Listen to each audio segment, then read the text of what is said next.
this is the regular width, and then when you go down here, it becomes very narrow. Leather naturally stretches. When you pull it, then it becomes more narrow, and then basically it becomes puzzle when it reaches a certain width. There's 3 different shitas. There are 11 millimeters, 10 millimeters, 9 millimeters, the different shitas of how wide the ritzuas have to be. This is called a peeling ritzua. Many problems with peeling ritzuas. It's a sample of a rosh. The stitching. Number 1, that it starts to get a little bit zigzag, which is, well, it's absurd. When it's not a perfect square, you lose the mitzvah.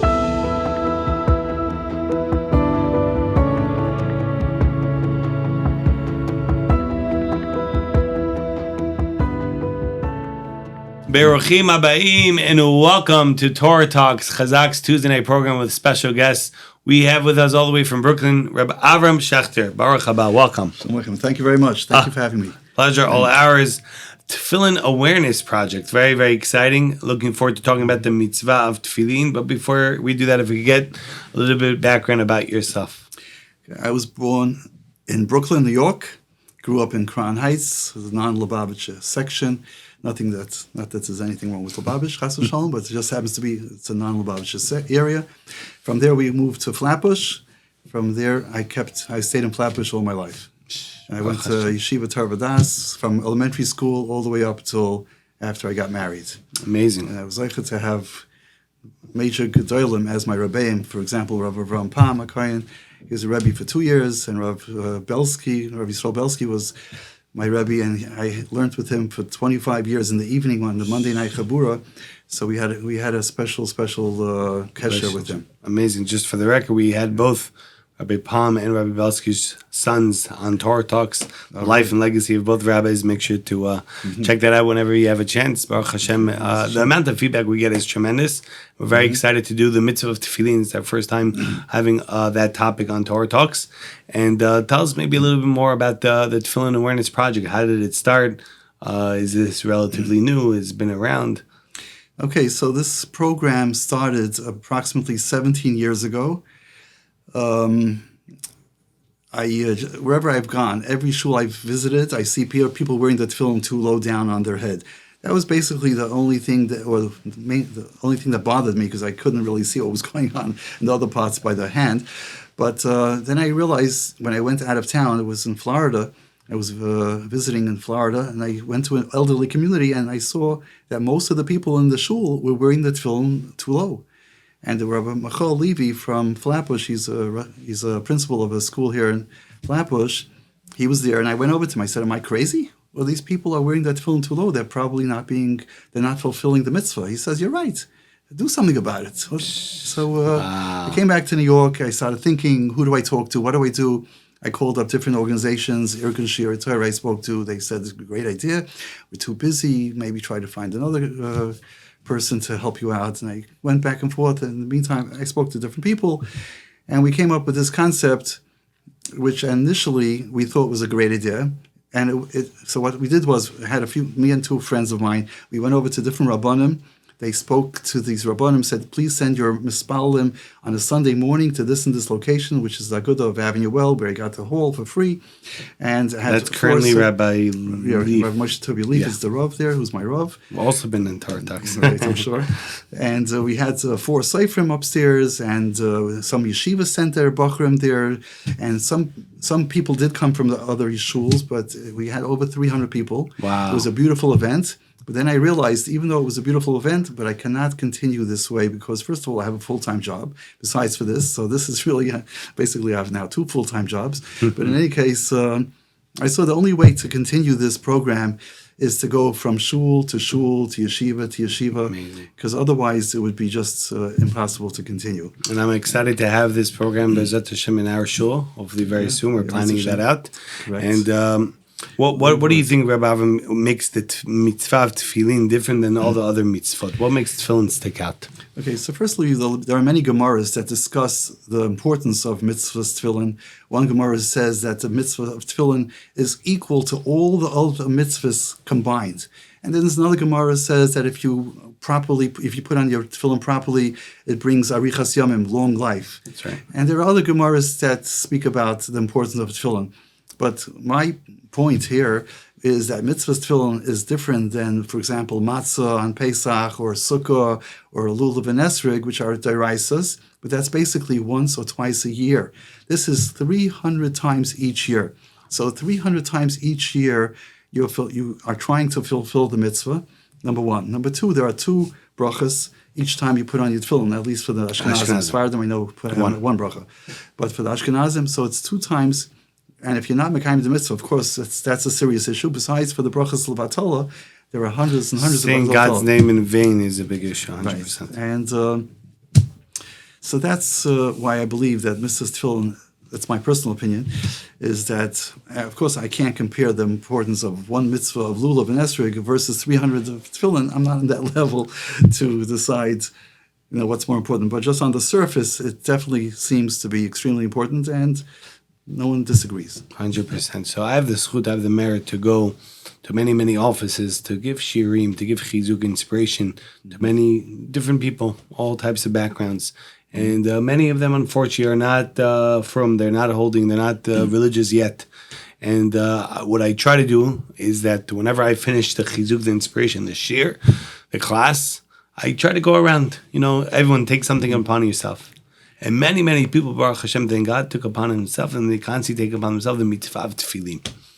And the question is, why do you think is it that the first mitzvah that comes to their mind is tefillin, as opposed to all the other?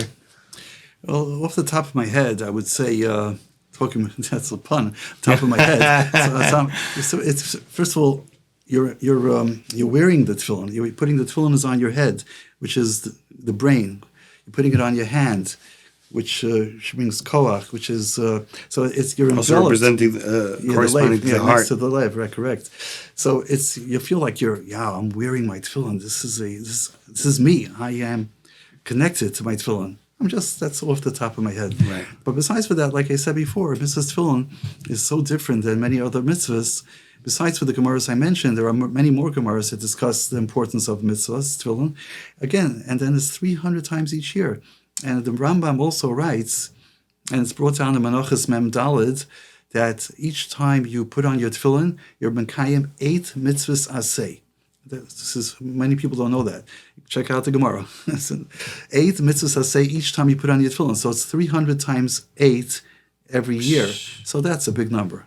So I think that can answer your question. 100%. Right. So many of us, Baruch Hashem, are putting on tefillin about 300 times a year. The reason for that is I'll never forget that many years ago at Chazaq, we inspired one of these young teenagers to take upon himself to continue wearing tefillin.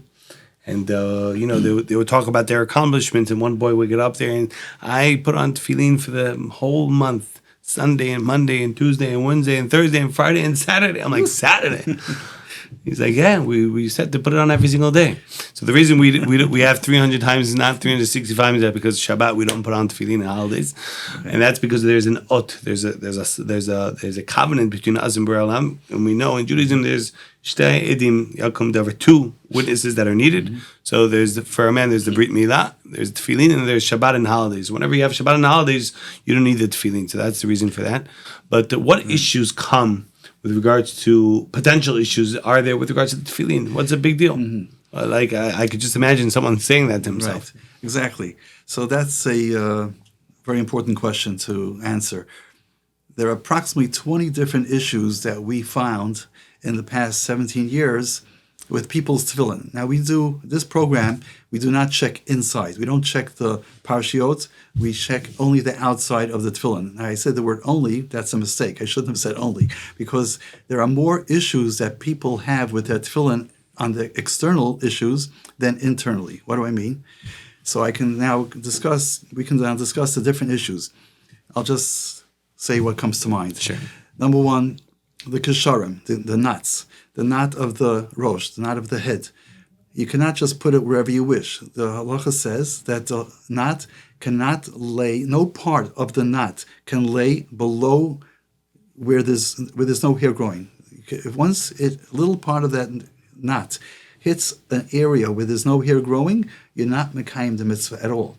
That's also something that not everyone's aware of. So that's the knot. So we make sure that the knot is in the right place. That's the knot of making the yad. sure that the tefillin is not too big or too small. Right. Yeah, that's resizing. Coming up. Yeah, that's coming up. I could talk about that now. Yeah, But since you sure. mentioned it, we make sure that it's positioned in the right place to make sure it's not too low, not too high, that it's in the right place. And if necessary, the sofrim on the spot, they have tools and they adjust the tefillin. They adjust the knot in order to make it tight, to make it in the right place. Then there's the kesher of the yad. The kesher of the yad has to be touching, has to be properly placed, has to be made properly. Sometimes we see, by the way, the yad, the rosh, not improperly made. Someone tries to adjust it, they mess it up, and sometimes it's not made properly. Okay, that's the knot. Then there's the ritzuas, the straps. For those that have the podcast, we have here a ritzua. So sometimes one of the issues we find by ritzuas is that this is very, very narrow. See, one part, this is the regular width, and then when you go down here, it becomes very narrow. That's because it was used for so many years, I guess. Right, and because leather naturally stretches when you pull it, whether it's you're pulling it on your arm, especially here by the muscle. When you pull it, then it becomes more narrow, and then basically it becomes puzzle when it reaches a certain width. And we give out these cards that show you the width of how wide there's three different shitas, the Chazaq, the Reb Chaim Noah, either 11 millimeters, 10 millimeters, 9 millimeters, the different shitas of how wide the ritzuas have to be. That's one issue with the ritzuas. The other one is that they have to be perfectly black. Sometimes they become brownish, and that's a psul. And sometimes they even have a tear. They tear in it, and you lose the width, and then you're puzzled. So then this is another type of a problem. This is called a peeling ritzua. The peeling ritzua, there was many problems with peeling ritzuas, which we don't have time to get into right now. But that's also an issue we check for. So far we hit the ritzuas and we hit the ksharim. Now we'll talk about the stitching. The stitching, which is on the lower portion of most of the time there's a problem, it's on the rosh. This is a rosh. It's a sample of a rosh. So there's three issues that we see on the tefillos. The stitching. Number one, that it starts to get a little bit zigzag, which is it's a psul. This does not have any. This was removed, right. So it doesn't have anything. But if it becomes it's not a perfect square, you lose the mitzvah. So there's three problems we've seen. Number one, it becomes off. It's not straight. Number two, it rips. Sometimes they tear. And number three is that they're missing.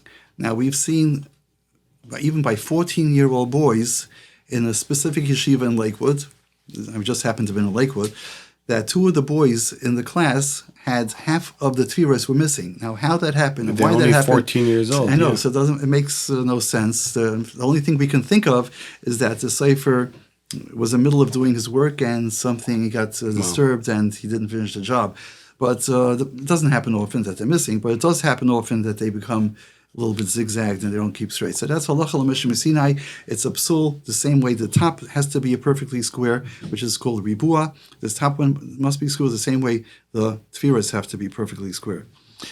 And you see a lot of. Have you seen that the top is not square, that it's chipped off on the corners? Yeah. So that's another thing that we see. We see the corners also have to be perfect common? Square. It's not very common, but we see it, especially by boys that are not so learned. They don't realize when they stand up, they hit their standa, they hit the bookcase, then they don't realize that the corner got hit. Yeah. And then you lose the corner, you lose the mitzvah. So that's, let's see, so we hit the ritzuas, we said the ksharim. Oh yeah, there's also sometimes warping that they start to bend, especially during COVID time when people sweated, they davened outside, and they didn't realize that their head was sweaty or wet. So first of all, we tell boys in yeshivas, make sure do not put on gel on your hair, because that also causes the bottom of the tefillin to warp. And besides for gel, which is an issue, if your hair is wet or if your scalp is wet, it also causes the bottom of the tefillin to begin to lose the shape, and then that's also a psul. So that's as far as that's concerned. Wow. Yeah, so, wow. So much details. So just to understand TAP a little bit better, Tefillin Awareness Project, you come to the shuls, to the Bet Knesset, you have sofrim that come and on the spot they fix the issue? Okay, good question. So the answer is, depending on where we go and how big the shul is, that's how I decide how many sofrim and bottom machers, people, bottom experts, I bring along. So, for example, my largest program I've done was in Muncie, and it's called Shiners. Of course. They have a bunch of tents, and they have minyanim every 15 minutes that go to Chazaq has the zchut the merit to be there, and amazing what's going on. Yeah, so they start early in the morning, and then they go till late in the morning. Minyanim continuous, and they're large minyanim. So we approximate that there was 3,000 people throughout the morning. Wow. And we had 20 seifrim set up. Wow. So I had to bring seifrim from Spring Valley, from Muncie, from Lakewood, from Staten Island, from Brooklyn, because those are the seifrim that I was recommended or that I knew. And so that was a big one. So as far as what we do, so we set up tables. We make it pretty, make it look nice. We call it bakovidik. So it's so people are attracted to come over to the tables. We have props. We have signage. We have big posters. Pop-up posters. We have two types of pop-up posters, whether it's for the Litvish, for the English-speaking people, or for the Yiddish-speaking Hasidic people. We have totally different signage. And sometimes I bring both of them when there's a mixed crowd. But otherwise, we make the tables nice, and we have calipers, which is a tool that measures the ribua, measures the width of the ritzuas as well. And we bring tools and paint. We have painting tables. Sometimes the painting tables are about 10 feet long. This is regards about to 20, the 30 feet straps. long. Right. Yeah. For example, bending back to the ritzuas must be perfectly black. And many times, even by the most learned people, they don't realize that the blackness starts to fade, and it's time again to paint it. Right. And before you paint we do both sides. Oh, okay. So there's a talk about if you want to do black on black. Right. There's a whole difference of opinion which one is preferred. We're not going to get into the different shitas, but there are different shitas. I'll mention anyway. It's not too hard to get one of these quote unquote markers that we call it, and to fill in the black. By the way, right. But if you do it yourself, it's very important before you do the painting job. You have to say l'shem kedushas tefillin. According to some, if you do not say those words before you do the painting, your painting was nothing. Even though it looks good, but it was worthless. So you have to say the word not l'shem mitzvah tefillin, but l'shem kedushas tefillin. So that's important to know. Very interesting. I could tell you some stories if you want. Yeah, please. Yeah, before we do our final message, definitely. Okay, so very informative, by the way. Yeshikah Chazaq work to you for this amazing initiative. Very important. People do it basically every single day, and sometimes they do it wrong. And chaval, what a waste. And unfortunately, it's across the board. No matter how yeshivish the people are, or how modern Orthodox they are, across the board, there are issues, even by Rabbanim, because you can't be an expert in every single field. You try to be an expert in every field in halacha, but it's almost impossible to become an expert. So I'll just tell you a story from Rabbi Moshe Feinstein, which was the Gadol Ador in our generation. Make sure to listen to the Chazaq Torah talks with his son, Reuven Feinstein. That was very inspiring and uplifting. Okay, so everyone knows that Rabbi Moshe Feinstein, he was a genius. He knew everything. He knew everything, including tefillin. But I was told by two reputable people, including a relative of his, that when it came to a difficult question regarding someone's tefillin, someone brought him his tefillin. He wasn't sure about something 100%. Go to the experts. Go to the people that are Isaac, that are involved with this all day long.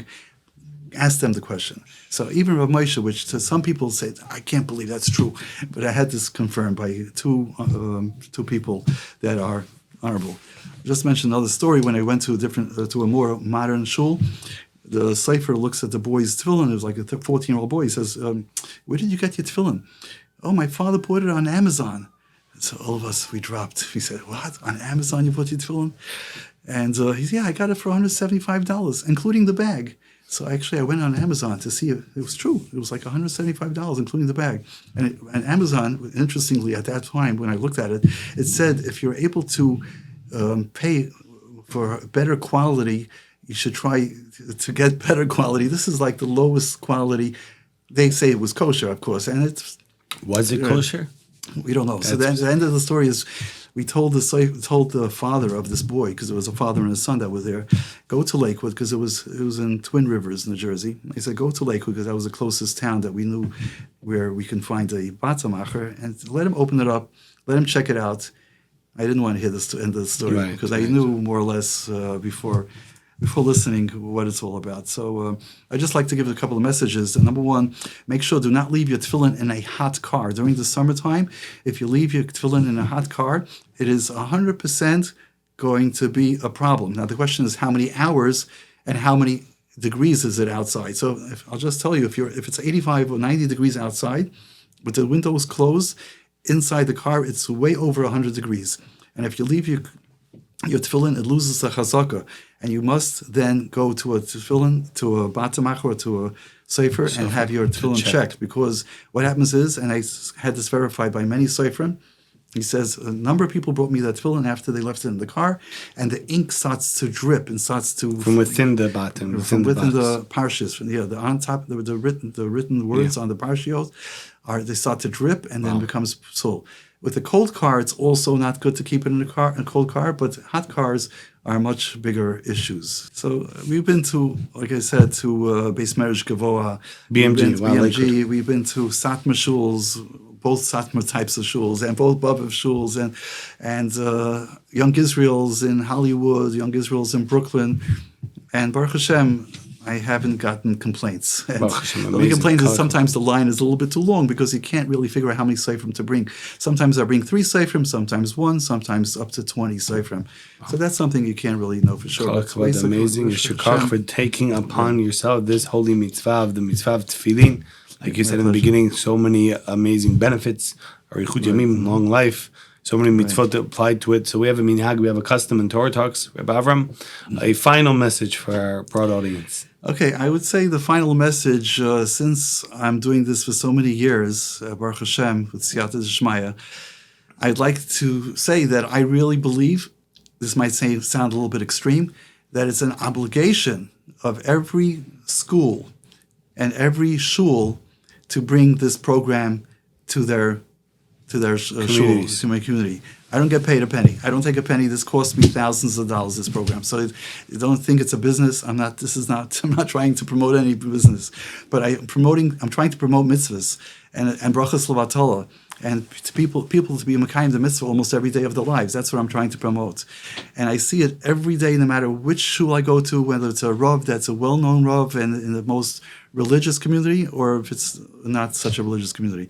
Every time we go, we saved tens and tens of thousands of people over the last 17 years. Wow. Kanai are amazing. 100% true. Very, very, very important to do the mitzvot and to do the mitzvot right. So we want to thank you, Rabbi Avraham Schachter, for coming, for doing a Torah talk with us.